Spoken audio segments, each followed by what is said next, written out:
일주일 동안 직장 가운데서 피곤하시고 또 오늘 아침에는 또 연탄도 나르고 왔는데 피곤하신 거 다 압니다. 그럼에도 불구하고 네, 오늘 이렇게 힘내서 말씀 듣고 또 기도하기를 원하는데요. 왜냐하면 네, 오늘이 2022년도 마지막 토창기이기 때문입니다. 아까 리더십에서도 말했는데 다음 달에 우리 이제 토창기를 하려고 하니까 그때가 12월 24일이더라고요. 네, 12월 24일에 여러분들 토창기로 부를 용기가 없었습니다. 그래가지고 네, 장난이고요. 또 12월 24일 또 믿음 가운데서 또 한 해를 잘 마무리하는 마음으로 여러분들 약속 이렇게 또 잡으시고 또 그 가운데서 또 세상 가운데서 또 그리스도인으로 잘 살아내기 소망하는 마음에서 올해 뭐 11월 마지막 이 토창기를 마지막으로 하고 또 내년을 기약하려고 합니다. 그래서 여러분들 올해 이제 코로나 가운데서 토창기를 시작하면서 이렇게 기도로 시작했는데 지금까지 함께 해오신 여러분들 정말 감사드리고 마지막까지 우리 기도로 주님을 향해 나아가는 우리 되길 원합니다. 그러면 우리에게 주신 하나님의 말씀 함께 교독하도록 하겠습니다. 우리에게 주신 하나님의 말씀은 누가복음 1장 26절에서 38절까지의 말씀입니다. 누가복음 1장 26절에서 38절까지의 말씀이고요. 제가 가지고 있는 성경 신약 87면에 있는 오늘의 말씀을 함께 교독하고 마지막 한 구절 함께 읽도록 하겠습니다. 제가 먼저 읽을게요. 26절입니다. 여섯째 달에 천사 가브리엘이 하나님의 보내심을 받아 갈릴리 나사렛이란 동네에 가서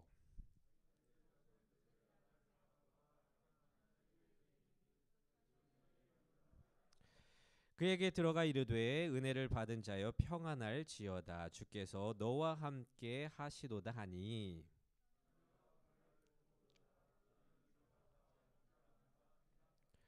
천사가 이르되 마리아여 무서워하지 말라 내가 하나님께 은혜를 입었느니라.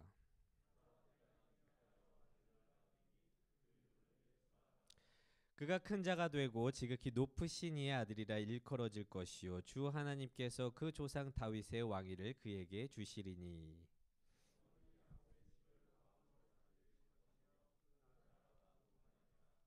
마리아가 천사에게 말하되 나는 남자를 알지 못하니 어찌 이 일이 있으리까.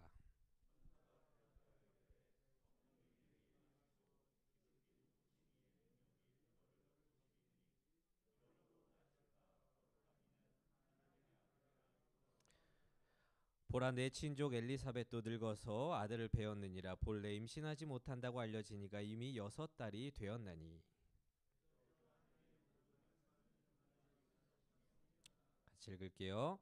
마리아가 이르되 주의 여종이오니 말씀대로 내게 이루어지이다 하매 천사가 떠나가니라.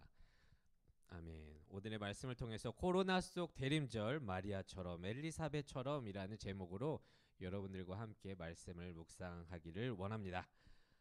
나 안 그런 줄 알았는데 지금 이제 그 연탄 나르고 한 몇 시간 지나니까 아까 그 담당자가 말한 것처럼 손이 안 올라오네요.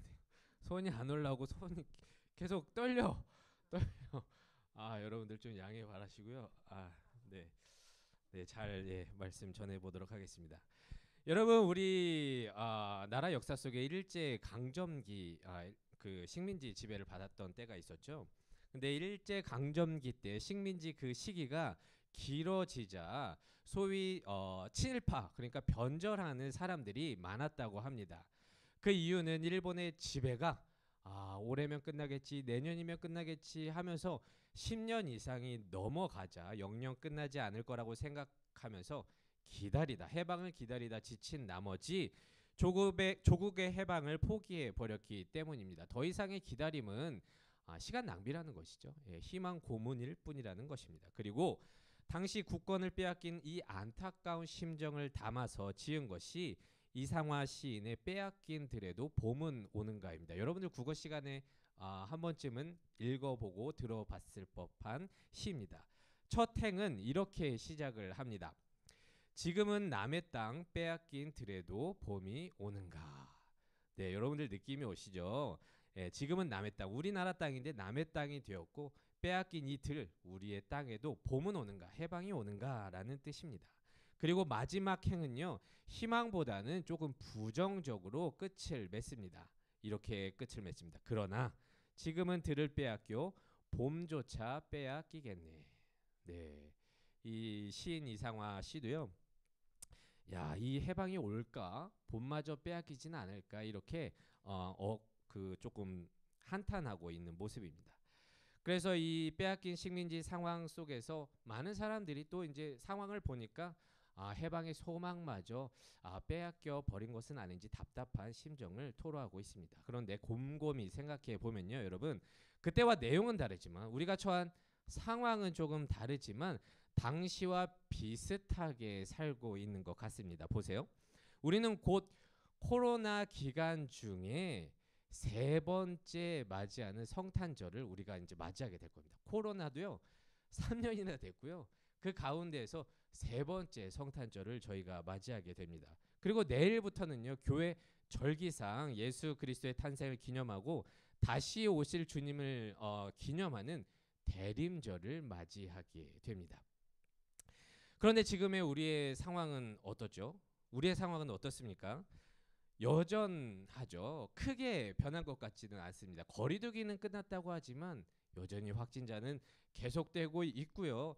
그 확진자가 급격하게 줄면서 코로나가 종식됐다는 말을 들어보지는 못했습니다. 아니, 오히려 뉴스를 들어보면 겨울에 다시 코로나가 대유행할 거라는 말도 안 되는 우리의 마음을 낙심케 하는 그런 뉴스의 소식도 들려오고요. 그 코로나 기간 중에 또 유럽에서는 전쟁이 일어났죠. 우크라이나와 러시아가 전쟁을 하고 있고 지금도 이어지고 있고요. 그 여파로 인해서 물가가 치솟았죠. 그래서 우리들의 삶이 아주 팍팍해져 갔습니다. 그래서 그런지 우리 믿는 자들도요. 우리 믿는 그리스도인들도요. 앞으로 상황이 얼마나 더 나아지겠냐? 라는 그런 심정으로 기대 없이 그리고 소망 없이 하루하루를 살아가고 있는 것 같은데 여러분들은 어떠십니까? 코로나의 이 자유를 빼앗기고 이제는 이 코로나도요 이제 무섭지는 않아요. 맞죠? 옛날에는 뭐 옆에 있는 사람 가까이만 얘기해도 아주 두려워했었는데 그렇지는 않아요. 그런데 이제는 너무 익숙해지고 무뎌진 나머지 만물의 회복의 원천 되시는 예수님마저 까먹고 예수님마저 포기하고 기도도 없이 기대도 없이 살고 있지는 않습니까? 하지만 우리는요 성경을 통해 알고 있죠. 모든 좌절을 뚫고 예수님이 이 땅에 오셨다는 것을 알고 있습니다. 소망 없어 보이는 그때에도 이 땅에 오셔서 모든 믿는 자들을 구원해 주셨다는 것을 우리는 말씀을 통해 또 알고 있습니다. 그리고 그 주님은 현재를 살아가는 우리에게도 소망이 되고 기대가 된다는 것인데요. 여러분, 아브라함에게 아들 이삭을 주셨고 400년 동안 종살이를 하던 이스라엘 백성을 출애굽시키셨던 그 주님이 코로나로 빼앗긴 우리네 인생과 무뎌진 이 신앙에 봄을 주실 것인데요. 여러분, 진짜 이것을 믿으십니까? 그래서 오늘 말씀은요, 여러분 너무 잘 아실 거예요. 마리아가 이제 천사로부터 성령으로 아이를 갖게 될 것이라고 하는, 그러니까 수태고지를 받게 되는 아주 유명한 장면입니다.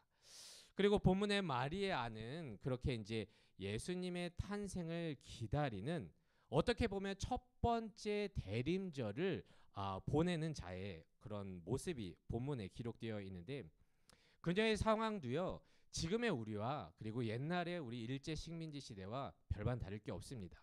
로마의 압제 속에서 긴 시간 동안 우리를 구원해 주실 메시아를 기다렸는데 그 메시아가 오지 않아요. 그래서 뭐 포기한 사람도 있는 것이죠. 그렇게 기다리다 지쳐버린 그런 시대였는데요. 지금과 비슷한 그녀가 어떻게 예수 탄생을 기다리는 첫 번째 대림절을 어떻게 보내는지 살펴보면서 지금을 살아가는 믿는 우리가 대림절을 어떻게 보내야 될지, 성탄을 어떻게 기다려야 할지 함께 묵상해 보고자 합니다. 먼저 믿는 우리는요, 하나님의 말씀에 믿음으로 고백하는 대림절을 보내기를 진심으로 소망합니다. 말씀을 믿음으로 고백하는 대림절을 보내기를 소망합니다.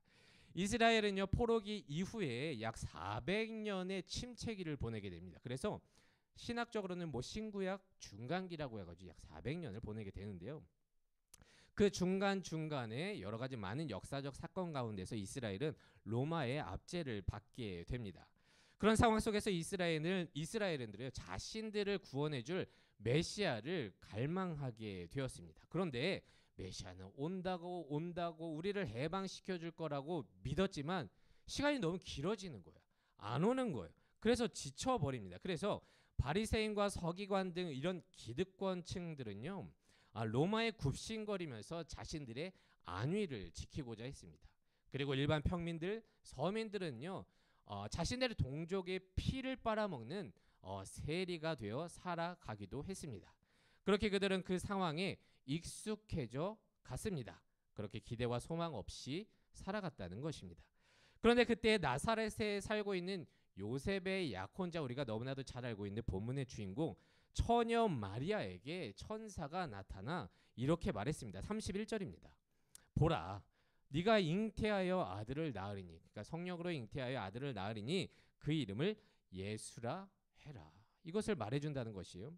그런데 아무리 천사의 말이라고 해도 이는 놀라움을 넘어 아주 위험한 이야기였습니다. 우선 마리아가요 34절에서 고백하듯이 자신은 남자를 알지 못한다는 거예요. 자신은 남자를 알지 못하는데, 그러니까 관계를 맺지 않았는데 어찌 이런 일이 있겠습니까? 그러니까 어떻게 내가 임신을 할 수 있겠습니까? 라고 말하는 것입니다.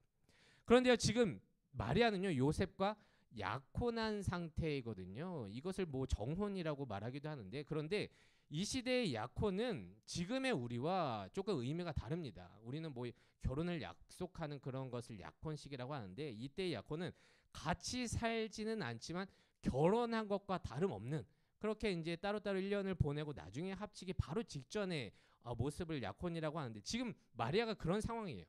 그런데 임신을 했다? 당사자에겐 천사가 나타나서 이렇게 말했으니까 기적이겠지만 제3자가, 마리아의 상황을 모르는 제3자가 보았을 때에는 율법에 의해 돌에 맞아 죽어도 별 그런 아무런 누구도 따지지 못하는 그런 상황이라는 것입니다. 돌에 맞아 죽을 죄라는 것입니다. 그런데 그 모든 것을 마리아는 잘 알고 있죠. 내가 약혼한 상태에서 임신을 했으면 그게 들키기라도 한다면 율법에 의해서 돌에 맞아 죽을 것을 알고 있었습니다. 그런데 마리아는요 이렇게 고백합니다. 38절입니다. 주의 여종이오니, 하나님을 향해서 주의 여종이오니 천사 그 말씀대로 내게 이루어지기를 소망합니다. 그러니까 아멘, 주님의 말씀이 그 말씀대로 이루어질 것입니다 라고 고백한 것입니다. 그런데 이것은요 그냥 아멘이 아닙니다. 아까도 말씀드렸듯이 돌에 맞아 죽을 각오를 한 믿음의 고백입니다. 맞죠? 돌에 맞아 죽을 각오를 한 믿음의 고백입니다. 그녀는 깡촌 나사렛에 살고 있는 아무도 주목하지 않은 평범한 그런 여인이었지만 천사가 찾아와서 나에게 해주신 그 말도 안 되는, 어떻게 보면 놀랍지만 두려워 떨 수 있는 그런 말을 믿음으로 받았고요. 율법에 의해 돌에 맞을 수도 있지만 자신을 희생하는 선택을 하게 됩니다. 그리고 우리가 다 알고 있다시피 그녀를 통해서 그 믿음의 선택, 그 희생의 선택으로 말미암아 메시아 예수님이 태어나게 되고, 그 예수님을 통해서 이 땅에 모든 믿는 자가 구원을 얻게 되는 것이죠. 그렇게 진정한 회복을 모든 사람이 경험하게 되면서 세계가 변하게 되었습니다. 그리고 2000년이 지난 이 먼 땅 한국에서도 이렇게 믿는 자들이 이곳 가운데서 하나님을 찬양하고 예배를 드리고 있지 않겠습니까? 여러분, 그렇게 세상은요, 당시의 그 세상은요 전혀 변할 것 같지 않아 보였는데요, 말씀을 신뢰하는 그 믿음의 한 사람 때문에, 믿음으로 자신을 희생하는 그 섬김 때문에 변했다는 것을 오늘의 말씀을 통해 알 수 있습니다. 모두가 지쳐있고 이제는 소망이 없다고 포기하고 싶은 그때에도 누구도 주목하지 않는 믿는 자, 그 마리아 한 명 때문에 예수 그리스도가 탄생했다는 거예요. 그로 인해 인간을 포함한 세상 모든 피조물들이 은혜를 입게 되었다는 것을 말씀을 통해 알 수가 있습니다. 그래서 여러분, 코로나 기간을 지나면서 3년 동안의 이 코로나 기간을 지나면서 이제 세 번째 맞이하는 성탄절이라고 했어요. 세 번째 맞이하는 내일 대림절을 시작하게 되는데요. 여전히 확진자는 계속되고 있고요. 여타 다른 문제들이 삶을 팍팍하게 하면서 전혀 변함이 없는 세상을 살고 있는 것 같지만, 그래서 세상은 그리스도인들과 우리 믿는 하나님을 조롱하는 것 같지만, 오늘의 마리아처럼 지금 서 있는 인생의 자리에서 믿음으로 고백하는 자들이 되길 원합니다. 내가 조금 희생할지라도 주를 신뢰함으로 말씀대로 이루어질 것을 아멘으로 화답하는 자들이 되길 원합니다. 왜냐하면 그 믿는 그 한 사람 때문에, 그 마리아 때문에 이 세상이 변했기 때문입니다. 여러분, 그리고 이게 지금을 살아가는 믿는 자들의 사명이고요.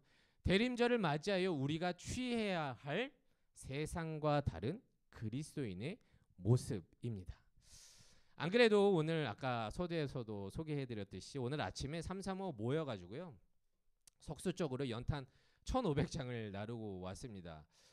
몇 장 안 되는 것 같지만 한 3시간이 걸렸는데, 뭐 우리끼리 얘기지만 죽다 살아났습니다. 예, 죽다 살아나가지고 네, 오늘 뭐 뒤에 있는 사람들, 갔다 온 사람들 막 다 졸고 있고, 저도 지금 자고 싶은 그런 시간인데, 어쨌든 모든 직장인들이 토요일 아침에 늦잠 자고 싶고, 그리고 좀 늑장을 부리면서 좀 여유를 부리고 싶은 그런 날 아니겠습니까? 그런데 어쨌든 믿음으로 이 추운 겨울날 에너지 취약 계층이 있어요. 그들을 섬기는 마음으로 하나님의 손과 발이 되어서 석수 쪽으로 다녀왔습니다. 아마도 말씀에 이런 말씀 때문에 또 가지 않았을까요? 내 이웃을 내 몸과 같이 사랑하라.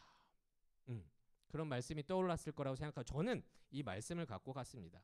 각자 도생의 코로나 시대에 누가 옆을 살피겠습니까? 하지만 저는 이 말씀을 믿고 아멘으로 고백하고, 저의 짧은 섬김에 누구도 주목하지 않은 행동이 있지만, 오늘의 마리아가 믿음으로 고백하고 자신의 희생의 선택을 하여 이 세상이 변한 것을 기대하면서 저도 오늘 믿음으로 연탄을 나르고 왔습니다. 그리고 모두가 이 마음으로 같이 갔다 왔다고 생각을 합니다.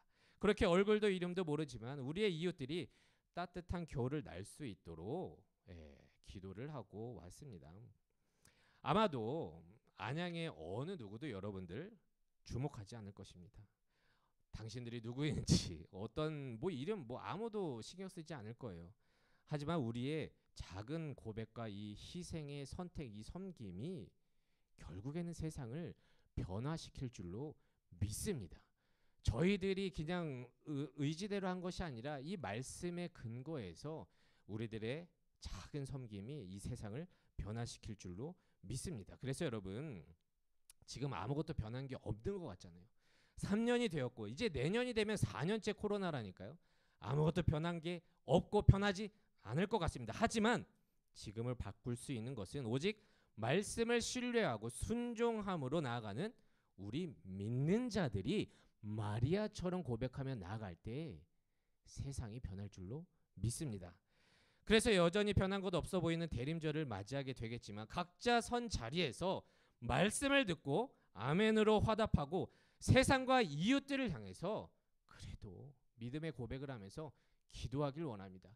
그래도 내가 지금 조금 손해보는 것 같아도 토요일 아침부터 일어나서 섬기는 이런 내 시간을 다 허비하는 그런 시간일지라도 오늘의 말씀을 기억하면서 마리아 때문에 예수가 탄생하고 그 예수 때문에 세상이 변화된 것처럼 아무도 주목하지 않는 우리의 행동이겠지만 이것 때문에 세상이 변할 줄로 믿습니다. 그래서 주님, 이렇게 기도했으면 좋겠습니다. 코로나와 유럽의 전쟁을 종식시켜 주시고 이로 인해 신음하는 모든 자들을 치료해 주시며 문제 속에서 얻어기는 모든 영혼들을 회복시켜 주시옵소서. 여러 많은 말씀들을 기억하면서 우리의 작은 입술로 믿음에 고백하는 우리 모든 청년부들 되시기를 진심으로 소망합니다. 그리고 둘째로 믿는 우리들은 따뜻하게 서로를 맞이해주는 대림절을 보내기를 원합니다. 따뜻하게 서로를 맞이해주는 대림절을 보내기를 원합니다. 천사는요, 자칫 두려워할 마리아에게 이렇게 말했습니다. 36절입니다. 내 친족 엘리사벳도 아들을 임신했다라고 이렇게 알려줍니다. 그래서 마리아는요, 오늘 봉독하지 않았지만 놀란 마음을 가지고 뒤로 한 채 이제 산골로 표현되는 그 엘리사벳이 살고 있는 곳으로 가게 됩니다. 물론 성경에서는 정확한 거리는 나와 있지는 않지만 학자들의 말에 따르면 약 100km 이상 되는 거리라고 합니다. 그런데 이것이 정확하지 않고 이것보다 더 가깝다 하더라도 임신한 어린 여성의 몸으로 어딘가를, 그것도 이제 뭐 아스팔트 길도 아니잖아요. 그런 길을 가는 것은 참 쉬운 일이 아니었을 것 같습니다. 그런데 마리아는요, 갔습니다. 그렇게 예수 탄생을 기다리면서 함께 마음을 나눌 사람을 향해서, 그것이 엘리사벳이죠. 엘리사벳을 향해서 찾아갔습니다. 그런데 놀라운 것은 무엇이냐면 엘리사벳이요, 마리아의 임신 소식을 듣게 되잖아요. 그런데 그 마리아를 있는 그대로 받아주었다는 것입니다. 뭐 우리는 성경을 읽고 그냥 그렇게 쓰여 있으니까 너무 당연한 일이다 이렇게 생각할 수도 있겠지만 당연하지 않습니다. 친척이니까 그냥 받아주었다고요? 그렇지 않습니다. 여러분, 쉽지 않은 것입니다. 어린 소녀가, 그리고 이미 약혼한 그녀가 임신을 했다고 말한다면, 내가 엘리사벳이라고 생각해봐요. 내가 좀 나이가 있는, 그리고 한 15살 되는 소녀가 임신했다고 왔다고 이렇게 생각해 보십시오. 보통의 경우라면 손 윗사람으로서 믿음의 고백보다 믿음으로 받아주기보다 무슨 말도 안 되는 소리 하냐고, 임신했냐, 너 미쳤냐고, 무슨 소리 하냐고 이렇게 호통을 주고 핀잔을 주었을지도 모릅니다. 아니면 율법으로 인한 이 중범죄이기 때문에 돌에 맞아 죽을 죄라고 했잖아요. 그래서 아예 처음부터 문전박대를 했을지도 모르겠습니다. 하지만 엘리사벳은요, 믿음으로 마리아를 받아주었습니다. 오늘 말씀 읽지 않았지만 그 후반부에 이렇게 기록되어 있어요. 그녀는 복중에 자신의 아기가 뛰노는 것을 하나님의 음성으로 받아들이고 세상의 기준을 넘어서 마리아에게 믿음으로 교제하는 동역자가 되어 주었습니다. 그렇게 마리아를 향해서 사랑의 손을 내밀어 준 거예요. 사랑의 손을 내밀어 주었고요. 그리고 마리아는요, 그 사랑의 손길로 말미암아 예수를 낳기까지 용기를 가지고 버텼고요. 견뎠고요. 그렇게 그 둘은 누가복음 2장 14절에 이렇게 기록되어 있죠. 예수 탄생에 대해서 천사들이 고백하듯이 지극히 높은 곳에서는 하나님께 영광이요, 이 땅에서는 하나님이 기뻐하신 사람들 중에 평화 되신 예수님을 탄생하는데 조력하게 되는 동역자가 되었습니다. 그렇게 예수님을 이 땅에 전하는 주인공이 되었다는 것이죠. 그런데 보세요. 이 땅에서는 하나님이 기뻐하신 사람들 중에 평화라고 예수님을 표현하고 있습니다. 이 평화는요, 헬라어로 에이레네라고 합니다. 그리고 히브리어로는 샬롬이라고 하는데요. 샬롬 무슨 뜻인지 알죠? 주님의 평안이에요. 그렇게 이 샬롬을 이 두 여인이 이 땅에 전하는 주인공이 되었다는 것입니다. 여러분, 각자 도생, 이 시대만큼 이 단어가 어울리는 때도 없는 것 같습니다. 그렇게 나만 챙기고 서로를 잘 받아주지 못하는 남과 단절된 지금을 우리는 살아가고 있습니다. 그렇게 남과 단절된 시대에는 뭐가 가득하냐면요, 외로움이 가득합니다. 그리고 불안이 가득합니다. 두려움이 가득합니다. 그렇게 샬롬, 평안과 평화가 없는 시대입니다. 당연히 그런 곳에는 어떤 기대감도 그리고 소망도 없겠죠. 그런데 엘리사벳과 마리아의 때도 그랬고 현재를 살아가는 우리의 때도 비슷합니다. 그런데 엘리사벳은요, 그렇게 각자 도생의 시대에서도 마리아에게 사랑의 믿음의 손을 내밀어 줬다는 거예요. 그 사랑의 손길로 말미암아 또 마리아는 그 어린 나이에 얼마나 두려웠겠어요. 그것을 세임 얻어서 예수 탄생까지 견디고 결국에는 메시아를 탄생하게 낳았다는 이야기를 우리는 알고 있습니다. 저는요, 최근 청년에게 이런 이야기를 들은 적이 있습니다. 목사님, 더 이상 관계로 인해서 감정 소비를 하고 싶지 않습니다. 그래서 사람들과 교제하는데 지쳤고요. 그렇게 그 사람들에게 내 열정을, 내 노력을, 내 마음을 쓰고 싶지 않습니다. 이렇게 말을 했습니다. 근데 너무 무슨 말인지 알죠? 맞죠? 이렇게 신앙생활을 많이 하면서 이런 감정들은 누구나 느끼는 것입니다. 하지만 여러분, 아마도 우리와 함께 살아가는 세상 사람들도요, 똑같이 생각할 거예요. 똑같이 각자 도생의 시대 가운데서 더 이상 옆 사람 신경 쓰고 싶지 않아요.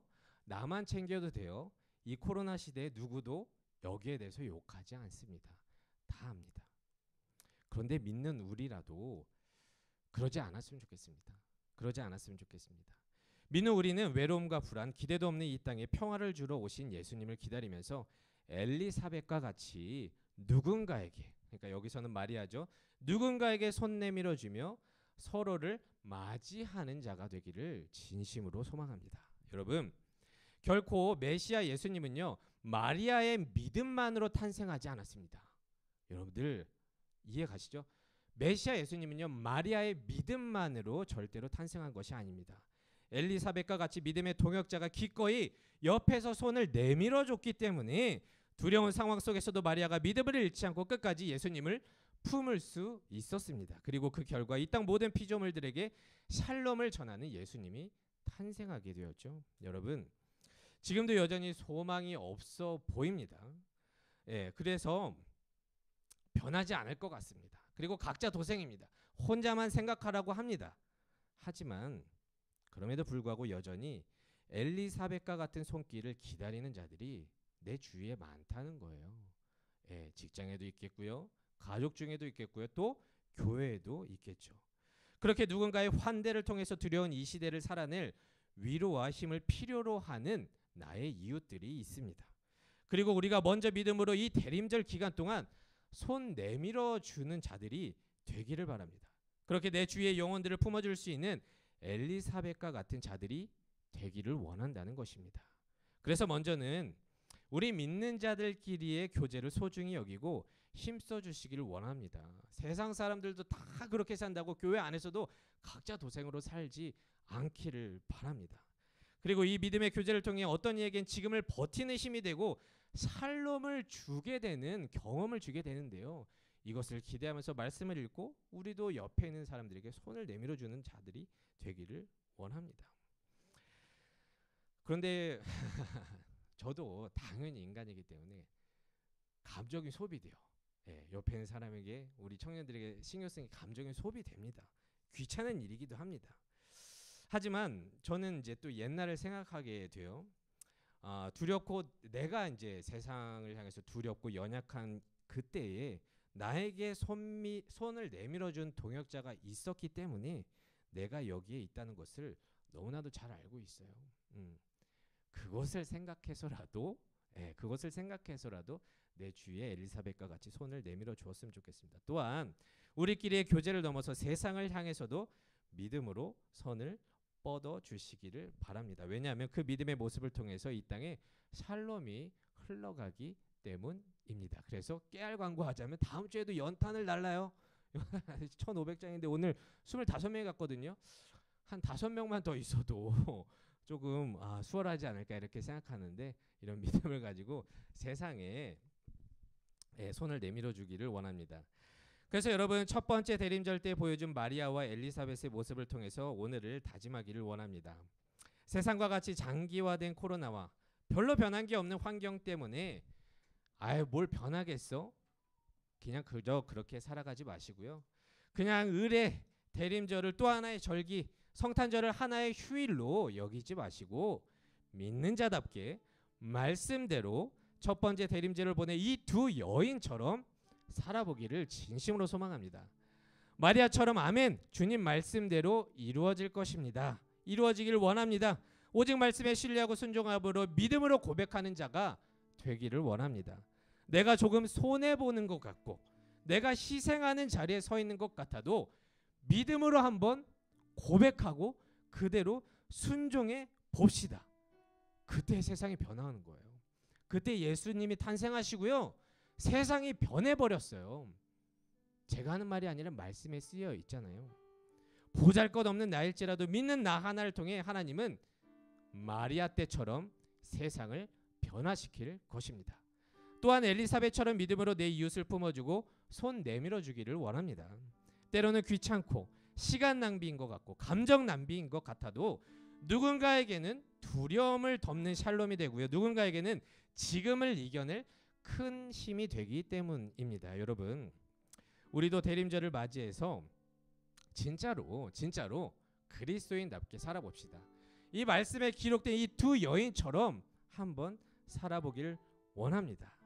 그렇게 우리도 대림절을 맞이해 그리스도인답게 기다려보고 이 땅의 모든 영혼들을 구원하고 회복시킬 그 예수님의 탄생을 기도하는 마음으로, 기대하는 마음으로 기다릴 수 있는 우리 모든 믿는 그리스도인 청년 되기를 진심으로 소망합니다.